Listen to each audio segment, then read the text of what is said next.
So what's up, everybody? Welcome to the Adapted Lens. It's been a little while. I am Jason, your host, and today I want to talk a little bit about plugins. I know I use plugins all the time in my photo editing, whether it be for landscapes or wildlife or portraits. They make my workflow a whole lot easier. They give me results that I definitely can't necessarily get using just Lightroom or just Photoshop or a variety of those, combination of those two tools. So I just kind of wanted to touch on some things that I use, make my life a little easier, get me some better results. Hopefully they'll end up being helpful to you too. So I'm going to hop into Lightroom here. All right, and I'm going to go full screen because you don't need to see my ugly mug. Okay, so this is a photo of a wide-eyed vireo. I took it with, it's a few years old now. I took it with my Nikon D7200, which is a crop sensor camera. You can see that it is terribly noisy. This was taken with the Nikon 200 to 500 f5.6 in some fairly dark cover, even though it was midday. If you're a wildlife photographer, you know oftentimes you're taking photos in not ideal conditions because birds tend to like to hide under cover. And so you end up with images like this. This was taken at ISO 6400, which because of the crop really ends up being more like ISO 12600. And it is certainly pretty noisy. You got a lot of color noise, a lot of speckling. And so if you go up into Lightroom, and you can see I've done just some basic tweaks here. If you go up into Lightroom and you go into the detail slider and you try to reduce some of that noise, so we're going to add in some default sharpening. And I've turned all this off for the sake of this demo, but if you come in here and crank up the noise reduction, you can see it gets better. You know, we're moving up here, it's starting to clean up. But you're really starting to trade a lot of that detail for cleanliness, right? So if we go extreme and we move both of these all the way up to 100, it never really goes away. The noise never really disappears. And at the same time, you can see this bird's feathers are just, there's no detail anymore. The beak is kind of blending in with the background. The sharpness around the eye is gone. And that's, of course, an extreme case, and you can crank up the sharpening, you can crank up the noise reduction, and go all the way to 100% with luminance noise reduction and obliterate the details altogether. I mean, this is barely a bird. This might as well have been taken with a cell phone, right? And, you know, try to find a happy medium with this in noise reduction. With sharpening, I would never be at 100%. Typically, if I'm editing something in Lightroom that doesn't have a lot of noise, I stay around the default 40 or 50%, 50 points there. But with this, you can even crank up the detail slider to try and get back some of that detail. But you never really seem to strike a decent balance, especially with a really high ISO image like this. You're fighting a losing battle, right? So the first plugin I wanted to show, I'm going to bring all these back down to zeros. The first plugin I wanted to show is by Topaz Labs. And so this is a fairly new plugin for me. It's called Topaz Denoise AI. It's about an $80 plugin. I'm just going to open it with Lightroom adjustments. It's a pretty straightforward thing. It just pops open. It'll analyze your image, and this is where the magic really happens. So out of the gate, it doesn't look a whole heck of a lot different. But if you go over to AI Clear and turn on the auto settings, watch this. I mean, holy cow, this is at 100% zoomed in, right? So you're talking about, look at the difference. And yet, you can still see the hairs coming off of the base of the beak here. You can still see all this detail in the feathers. Look at the difference. I mean, you're not losing anything from the original captured image. It really, really is pretty amazing. And if you zoom out, this is at 100%. If you zoom out to a more reasonable view, it's going to have to reprocess. But once it does, it just, and I don't know why, of course it's not reprocessing right now. But it is just absolutely amazing what this little piece of software can do. And I just use the auto setting. So it's AI Clear and then auto. And it just Here, we'll let's see if we can do a side-by-side view. I think that that's something that you can do in this. And like I said, this is a fairly new piece of software for me, so I'm still learning the ins and outs. But I just was so blown away by this. It's really the sort of the beginning of me thinking about doing this little piece of video. Again, you can see these little fine hairs in the original video, in the original photo, at the base of the beak of this white-eyed vireo, are just absolutely, you would think, disappear when you crank up the noise reduction, but they just stay perfect. It's remarkable. Again, like I said, if you zoom out and go to a full picture as if you were at a normal viewing distance, photographers like to look at things at 100% zoomed in, but if you actually look at this at a normal viewing distance, the results are remarkable. And so all you do once you get settings and stuff that you like, you just hit apply, and boom, it processes. Now, that's one thing you have to think about. It's doing a heck of a lot of math. Now, I'm on a pretty fast computer. This is a brand new MacBook, or iMac, and it still takes a little while to do. And for some reason, I think when I installed it, I must have messed up, because every time I hit OK, it gives me an error saying that it quit unexpectedly, but nothing happens. It doesn't cause any issues. I think I must have done something when I did the install the other day. But let me just hop back out to the library, and I'm going to do a side-by-side comparison of these two images of before and after, so you can see the remarkable difference. Look at that. I mean, it would save an image, and this is not just for wildlife. Obviously, for birds and stuff with feather detail, cranking up the noise reduction really hurts your feather detail.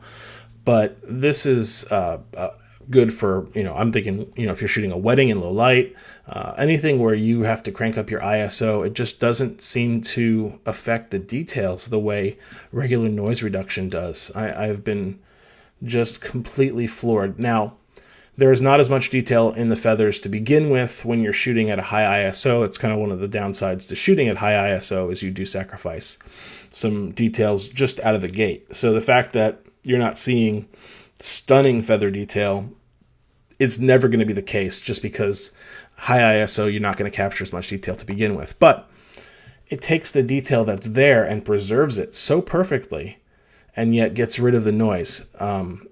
I don't know on the image on the right if I would have printed this. To be honest with you, that's pretty noisy. At 6400 ISO, really, like I said, 12,800 because of the crop. But that image on the right, or on the left here, this after image, I don't think I would hesitate to print something like this. It's so clean, it's nice and sharp, it looks fantastic. And this is just one example, but there's so many really good uses for something like this. So that's my first one. That's Topaz, and like I said, you just edit in and then choose Topaz Denoise AI, and just it's amazing. All right, so the second one. This is a swallowtail kite. I like the exposure. I took this just a couple of weeks ago. We have an amazing migration here in Florida. Swallowtail kites gather by tremendous numbers to head south. And this was taken with my Sony A9 Mark II with the 200 to 600 at ISO 400, so the noise really isn't an issue. But you can see there is a little bit of motion blur here. I wasn't watching my shutter speed quite as much as I probably should have. These birds move very erratically when they're flying, so it's easy to get a little bit of motion blur if you're not paying quite enough attention. So for this one, I'm going to hop into Topaz Sharpen AI, another plugin by Topaz Labs. Again, right-click, edit in, and then you just wait for the plugin to launch. Again, when you're talking about these plugins, they are not the fastest thing in the world. You are definitely talking about some processing time when you're looking at doing these. And of course, my computer is streaming this video in addition to processing this, so it's a little bit worse still. But you can see literally not changing any settings, just how it comes in.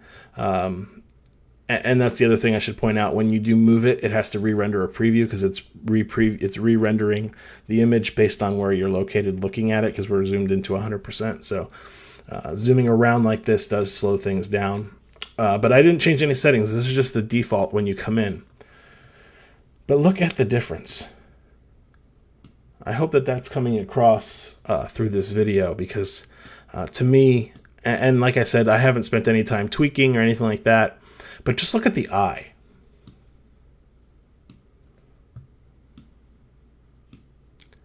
It's remarkable. And the thing is, when you do sharpening in Lightroom or things like that, you really obviously end up seeing artifacts. There's usually a halo around the image, things that make it look over sharpened. And this, at these default numbers, is probably a little high. I'm going to go ahead and click auto and just see what it looks like. And it's kind of neat because it gives you auto for two different things. So it gives you auto mode, so it analyzes the image and decides whether you need to sharpen, stabilize, or focus the image. And it will change the algorithm based on what it thinks you need to do to the image to make it look the best. And then you can choose auto, and it will automatically figure out the settings based on that. Now, to be honest with you, the mode auto button doesn't tend to work great all the time. Sometimes it does, sometimes it doesn't. I've found, I've done this image now, this once as a dry run and now this live, and I can tell you that that is not as good of an image. For some reason, this one, it thinks it needs focus, and what it actually needs is stabilize, which would be motion blur. And so you can see when I switch it over and it recalculates, it does such a much better job sharpening the eye that I know that it was, essentially because I wasn't doing a good job holding my camera steady, and the shutter speed was a little too slow. But look at the difference. I mean, that to me, and you can see, if you look very closely, you can see there is kind of motion in the eye if you're looking at the before. You can see there's sort of a diagonal line where the eye blurred just ever so slightly, and that's what's giving you that out of focus look. But once this thing processes, you can see the difference. It's just remarkable. I found this to be, again, one of those things where this is not a mission critical shot. This is not a picture where I don't have hundreds and hundreds of more of better, sharper images of these swallowtail kites, but I just thought this was a good example. But if this was a mission critical thing, if this was a photo of a bride walking down the aisle, or of a toddler running around, and you just don't have the opportunity to take another one, or you only have one, something like this plugin could save you. It certainly is shocking to me, the difference. I mean, look at the difference there. It just absolutely blows me away every time I look at it. And again, all you hit is apply. And again, it's complicated math, so it does take some time once you hit apply to actually process. And again, if I probably wasn't streaming this live at the same time as processing images using this plugin, it wouldn't be quite as long. But I'm not going to make you watch this. So let's hop, if I can. It's not going to let me cancel because my mouse, if you can see, my mouse is moving so slowly. This one, Sharpen AI, has a ton of math, even more so than the noise reduction, and it does take a long time. Two really positive things about both Sharpen AI and the noise one is that they are RAW compatible, so you can actually do this before you bring these into Lightroom, and that's what Topaz suggests, at least for the noise one, is using the noise reduction software prior to actually doing any processing whatsoever, prior to doing any sharpening, because it's basically saying once you start processing the noise and adding sharpening to it, you're sharpening the noise in addition to the image, whereas if you apply the noise plugin first, you're getting rid of that noise and then working on a clean image. And that's kind of how I've treated both of these. I did move sliders around, but you saw I took all my sharpening and noise reduction in Photoshop or in Lightroom down to 0 to make sure I was working on the most raw image that I could. And I apologize that this is taking so long. It doesn't typically take quite this long, but it does. I think because I'm doing multiple things with this computer at the same time, it's definitely slowing it down. But it is worth, again, I think this one was $80. To me, those two plugins from Topaz could save a shoot that otherwise was doomed because of a simple mistake, and it happens to all of us. You know, sometimes you don't always get the image that you want out of the gate. It happens. Doesn't matter how long you've been shooting. You know, people make mistakes. We're all human. If you don't, good for you, but I know I do. And even if not a mistake, sometimes you think you've got all the settings correct, and you know, you're taking a burst of shots like with a flying bird, and you're a little bit sloppier than you should be, or you're not on a tripod, or you're in low light and you don't want to boost your ISO, and so you end up with a little bit of motion blur. Certainly good technique is better than using software to fix it, but if you have to use software, at least something like this exists. Okay, so back into Lightroom here, and you can see I'm going to just, again, pull up a before and after.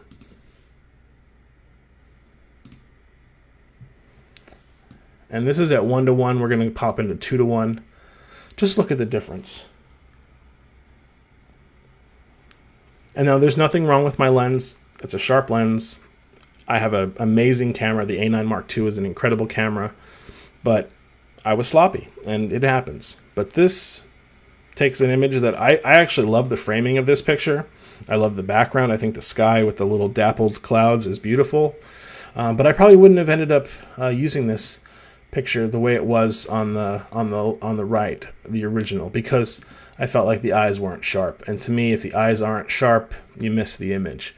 The one on the left, I got to tell you, I'm pretty blown away. Again, you're seeing little hairs around the beak that are evident, whereas they're real blurry here. That eye looks really nice and clean. The beak looks really nice and clean. But even the rest of the bird, you know, looking down at the talons on the left versus the right, you can really see a huge difference. The feather detail in the tail, it's remarkable. And this is at 2:1, right? So if you're looking at this at a normal distance,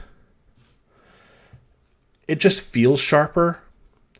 I know you probably on a smaller screen, especially broadcasting this at a 1080p instead of looking at it on a 5K monitor like I do here at home, you don't necessarily see the difference quite as strikingly. But when you go into 1:1 or 2:1, boy oh boy, is it obvious how much of an improvement it is. I have to say, for the price, Topaz really has blown me away. Okay, on to people.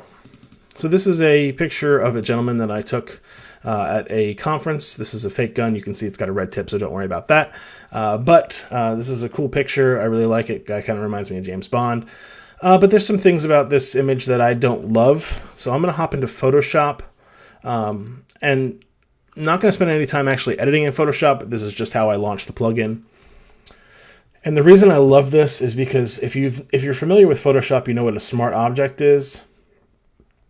And this plugin allows you to edit as a smart object. So when I edit into Photoshop, I can, and what that does for me is allow me to go back and make adjustments in the final image without having to redo the entire process. So it keeps it completely non-destructive. So I love that this allows me to use this as a smart object. So what this is going to be from Skyloom.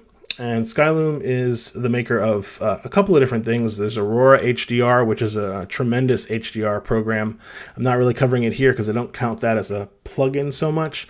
But Luminar, which is really, it's become an amazing piece of software. So Luminar used to be called Skyloom, or used to be called MacFun Luminar, and then became Skyloom Luminar. Originally, it was just an image editor, but they've since then built it to really a complete Lightroom replacement. So if you're not thrilled with Lightroom and you don't want to pay your monthly fees, you can look into using Skyloom Luminar as a total library management software solution. Plus, it's a tremendous plugin. So I use it as a plugin. I use other things for my management, typically photo.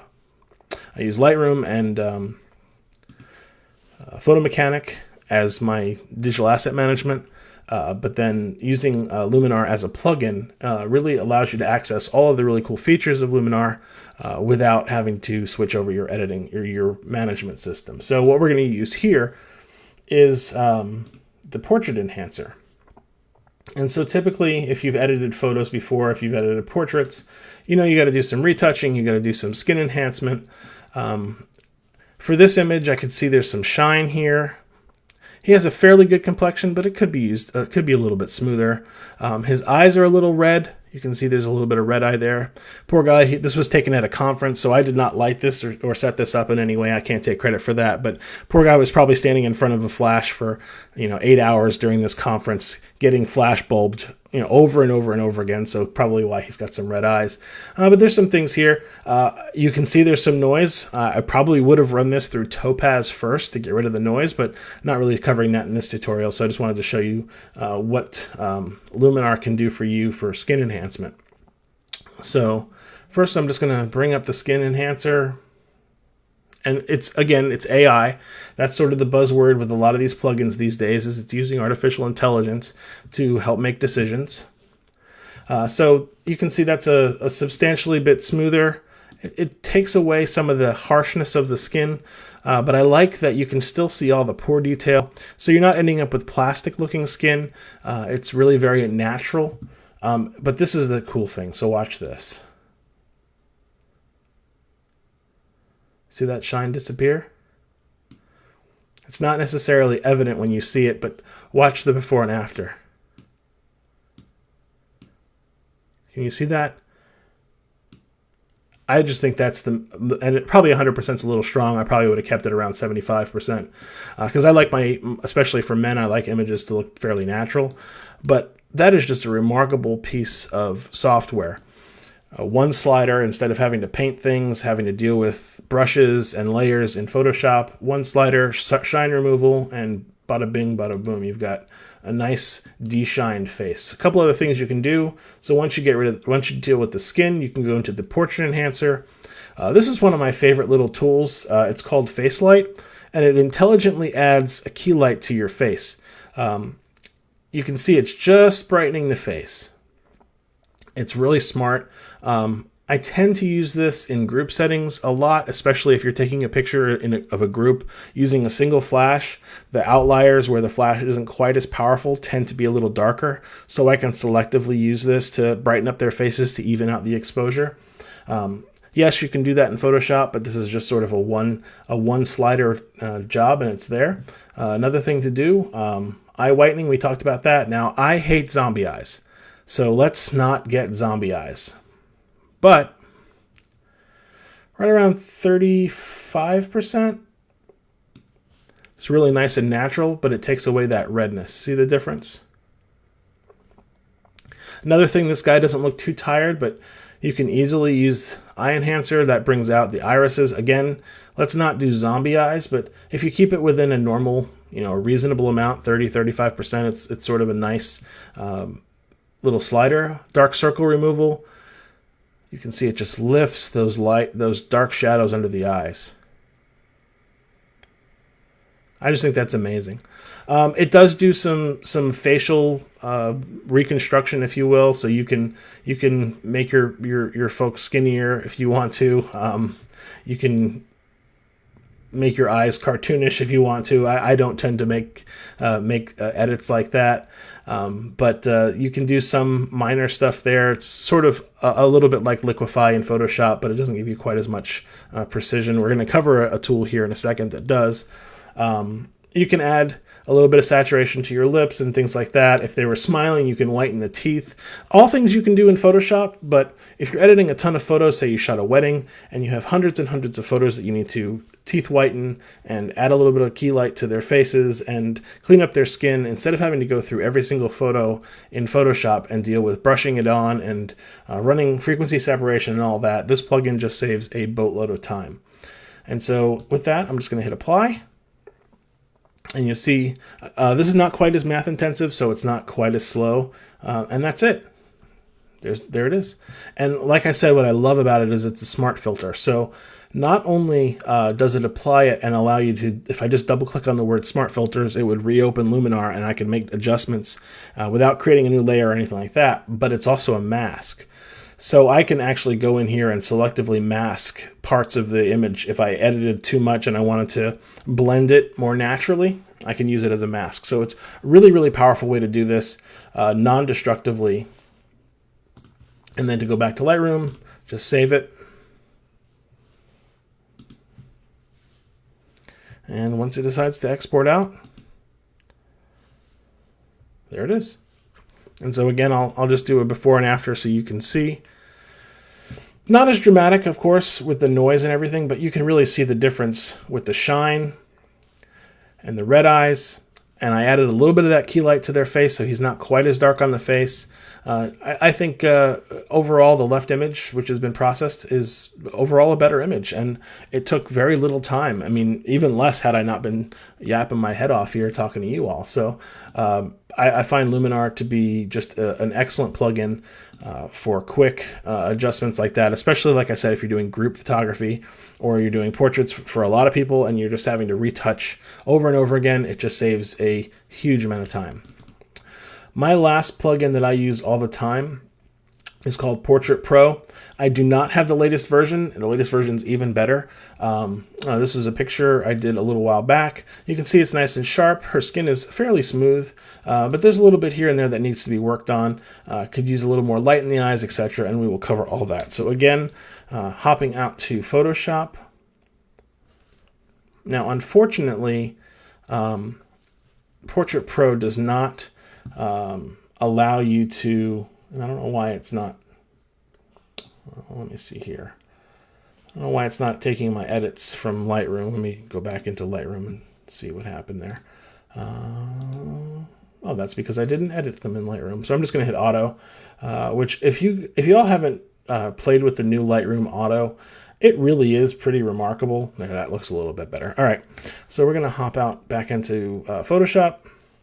There it is. And then we're going to, this one does not allow you to apply it as a smart filter, which is kind of a bummer. The new version might, I don't know, but the one that I have, which is I think 2 years old, does not. And so what Portrait Pro first does is it asks you to find the face. You tell it it's a female, and it does a pretty good job out of the gate of finding the face. Now, the more precise you are with this, the better your results are going to be. And really that requires you just sort of to be clicking on these little points and refining exactly where the jawline is, the lip line, things like that. Like I said, the new version I think is a little bit smoother, so you don't end up with sort of these weird point jumps.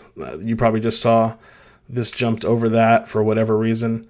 But overall, it's still a pretty great product. I definitely recommend it for beauty retouching, things like that, because it does save a ton of time. And that's what these are all about, really. So, you know, you can do a lot of these plugins specifically, not necessarily the noise reduction and sharpening, but a lot of these beauty type plugins, you can achieve these same looks in Photoshop with some time and effort.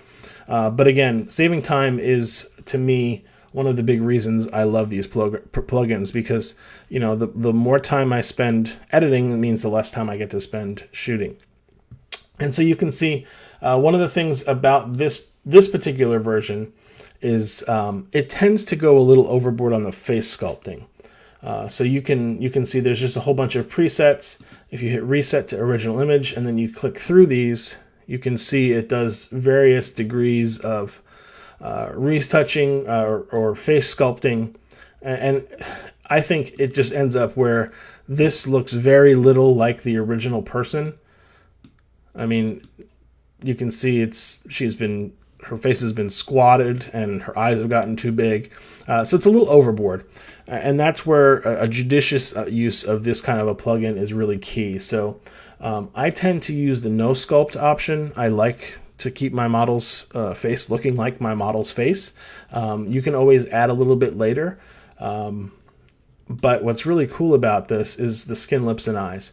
So if you go into the individual sliders, so out of the presets and into the sliders, skipping the sculpt controls, you can actually turn that off, and you can see the difference. So it changed a little bit of the brows, it changed a little bit of the nose, and a little bit of the lips. But if you go under smoothing, this is where you would deal with plastic skin and making sure your skin isn't plastic and looks natural. And this is where you can control the amount of imperfections, and you can see on the forehead, really, that's making a huge difference. Watch as I lower that down. You can see the detail in the forehead becomes much greater. Nice also for dealing with wrinkles and fine lines. You can take this way too far, like right there, and make it look like plastic skin. Again, you don't want to do that. You want to keep it natural. So somewhere low is a good thing. This also allows you to remove shine, which I find tremendously helpful. This image didn't have a ton of it to begin with. This was a studio setting, so it really had a much more controlled lighting situation. I set up the light, so I was able to make it so it didn't have a lot of shine, plus my model was wearing makeup, which makes a huge difference. But there is some other things you can do. You can deal with eyebrows. You can trim them individually, which I think is remarkable. So you can mess with, if someone has lines around the mouth, it will smooth those out, and you can see that makes a tremendous difference there. My model had a little scar above her lip, and so being able to just slide a slider and get rid of that, just remarkable there. And you can tell it exactly what kind of skin texture you want. So, like I said, this is tremendously customizable. Not necessarily going to be faster, but gives you just a huge amount of control over exactly what you want your skin to look like. You can also relight your skin, which this is a very cool tool. So you can literally drag this and control the highlights and shadows on your model. Now, of course, you don't want to do this to where it's opposing the light that you actually worked to get, but it can help you add contouring to your skin. So if you're not particularly strong at dodging and burning, you can do that essentially with this little relighting tool. And you can do silly things like little up lighting, horror type lighting. And you can see on the side here, this little panel allows you to just drag it in real time. And you can control exactly how much modeling you want. So once you get it to a place that you like, and the way I do it is I look at the catch lights in the eyes and try to make it so that the light is mimicking where the catch lights would be falling. But you can add modeling and contouring, and you can see that brings out her cheekbones a little bit. You can really mess with exactly how intense the lighting is. Again, you can add more cheekbone definition if you want to. Controlling the fall off of your light by adding left and right shadows. Again, all things you can pretty well do in Photoshop if you know what you're doing and if you want to spend the time. But it's really neat to be able to just simply drag around a couple of sliders and add smoky eyes, add a little bit of sculpting around the lips. You can go way overboard with this, and I tend to try and keep it natural. But if you're looking for that fashion look, you can certainly add a highlight to the nose to sculpt the nose. All those things are possible. Additionally, and this is where, again, it gets really powerful, I've done shoots where I've specifically told models not to wear makeup because I'm going to make them up in post. And this is where you have total control over exactly what their lip color is going to be. If you want, more of a natural look or more of a extreme look, you can control the shine of the lips. And this is really where it's important to get those control points accurate, because if you're starting to mess with lip controls and things like that, you want to make sure that your lips are being controlled properly. You can add mascara, and you can, the more you do, the heavier handed you are, obviously the less realistic it begins to look. But if you're gentle and you're doing this judiciously, it really is pretty crazy how much control this little plugin has, adding lower eyeshadow. And so if you're out on a shoot and you don't want to have your model constantly removing makeup, you might, for different looks and things like that, you might want to tell them to go really light on the makeup, and then you can add that in post. So it does give you some creative control in the back end. Versus having to do it in live, where you might have to have them use makeup remover and then reapply makeup and things like that. So it's really cool, and you can improve eyebrows, so that adds like eyebrow pencil. And again, look at if you go too far, it looks ridiculous.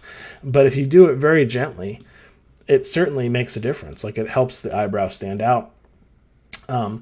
This also allows, like, outside of makeup, you can really do things like recolor hair. So you can choose the color of the person's hair that you want. So you can make a brunette, a blonde, or a redhead. And it's really pretty natural looking if you are judicious about it. If you go overboard, it starts looking a little ridiculous. But again, if you use it lightly, if you want to add a tone or retone the hair just slightly, it does give you a lot of options, and it's just sliders. It's not having to know Photoshop actions or anything like that. So again, really powerful, and you can see the before and after here. This is certainly not my favorite edit. Doing this live is a little bit difficult, but you can see just how it doesn't change her facial structure the way the initial glamorous resculpting was. But it does allow you to, like, it's took in the nose a little bit, and I might not do that if I were doing this for a real edit, but you can see the lips are a whole lot more defined, and that's really simple. The eyes are more defined, again, super simple. You can control also under the eyes. You can control how bright they are, exactly where they are, so you can make a person have wide eyes or not have wide eyes. Like I said, the sky is kind of the limit. And this is not the newest version of this software, so I think the new version is even more powerful. And then when you're done, just hit return from plugin. And once it processes, you're back in Photoshop, and you can do all the things you need to do in Photoshop. There you go. And so I'm not going to go through the process of saving it because I do not care for the edit that I did there, but it just gives you a good idea of exactly what you can do and how far you can take it if you wanted to. So I'm not going to save that. Okay, so that is basically it. I hope that this little tutorial and showing you a couple of the plugins that I use kind of on a daily basis based on the project helps you and helps your photography move forward. With that, if you haven't already, I'd love it if you would share this, follow me on Facebook, on Instagram, on YouTube, and stay tuned because I got more tutorials coming. Have a great day.